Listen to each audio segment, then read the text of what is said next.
It is a beautiful Thursday, the 13th day in the month of January 2022, and I'm delighted to welcome you to Newspaper Review on High Impact Television. I am Sarah Owusu-Antah, and this morning we'll be taking a look at major stories happening on the front pages of the dailies. I have my colleague here with me. Good morning, Sarah. Good morning. Good morning. Welcome to the Newspaper Review. And Yeah, so it's a very interesting one that we got a report of about 7 p.m. yesterday. Twitter ban has been lifted after 222 days, which is about 7 months. And trust me, social media is agog. Everyone is reacting to this. You know, we got the report yesterday how the ban will be lifted and people will be able to access the social media platform from 12 a.m. midnight 13th, which is today, without using the virtual private network. However, some people have still come out to say they can't access. For me, I was actually waiting to be able to access my Twitter account at 12 a.m. I couldn't access it 1 a.m. up till about 4 a.m.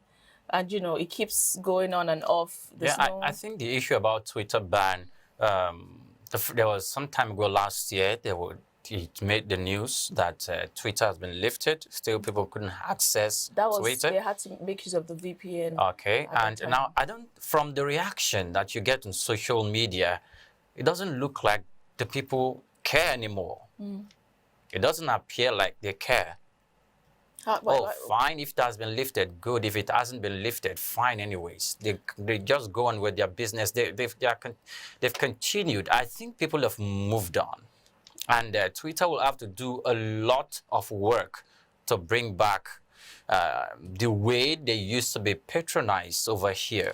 I think one major issue with this thing is the way and manner in which it was banned. Let's recall that it was announced on the 4th of June 2021, just barely 2 days after a comment by the president of the country, Muhammadu Buhari, was removed. A tweet was removed, after it threatened to punish regional secessionists. Just after that, the Twitter ban came into effect. So I think a lot of Nigerians, especially young adults, youths, are angry with the reason why it was banned. Yes, a lot of people, this platform seemed to be a major source of, channeling their grievances on so many issues. And not only that, even in the business aspects. A lot of people were actually affected. And according to marketers and expert analysis, over 546 billion naira was lost during the 7 months period of the Twitter ban. And now, on the 1st of October, Independence Day speech, the president actually made a statement in regards to that. But people that were not using the virtual private network could not,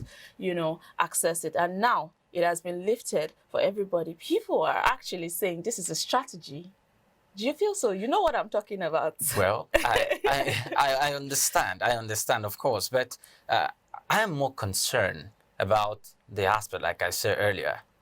People, what they used to do on the platform, Twitter, they've more like switched to an alternative. They've got an alternative for that purpose, even though I don't think that alternative can completely replace Twitter because of the peculiarity with which the Twitter social media platform is built for that purpose. But I think people have moved on. Besides, I also want us to understand that the lifting of the Twitter ban wasn't actually presented to us on a platter of gold.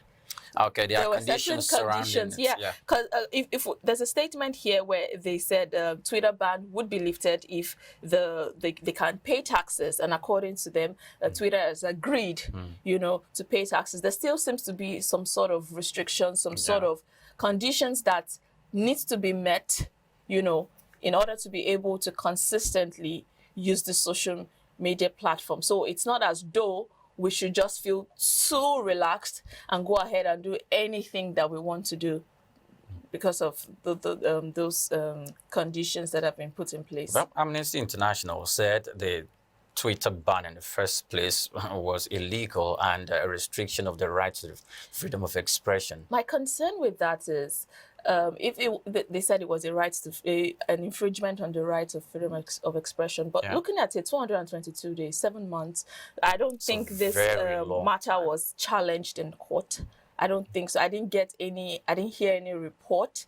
I didn't see anything about it being, contested or anything. But we'll get to talk about that in depth. I think that's because maybe Twitter refused to sue because they were considering reaching an agreement and consensus with the government, given the fact that they went straight into negotiations with the Nigerian government after it was banned. And I think if other Nigerians would have taken the government to court, then it would have been that their case would have been thrown out. Why? Because they're more like a third party. So I think the onus lied on Twitter they would have taken the government to court. And if they were taken the government to court, other Nigerians would have, become a party to that particular suit. And maybe they would have had some form of headway in a court of law.